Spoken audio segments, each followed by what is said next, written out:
بسم الله الرحمن الرحيم. والسماء والطارق، وما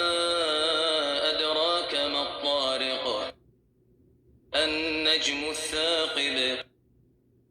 إن كل نفس لما عليها حافظ، فلينظر الإنسان مما خلق من ماء دافق، يخرج من بين الصلب والترائب، إنه على رجعه لقادر،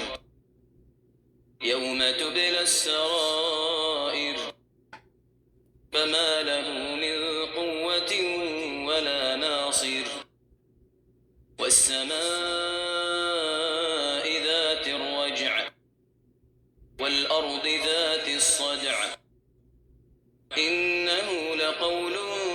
فصل، فما هو بالهزل، إنهم يكيدون كيدا وأكيد كيدا، فمهل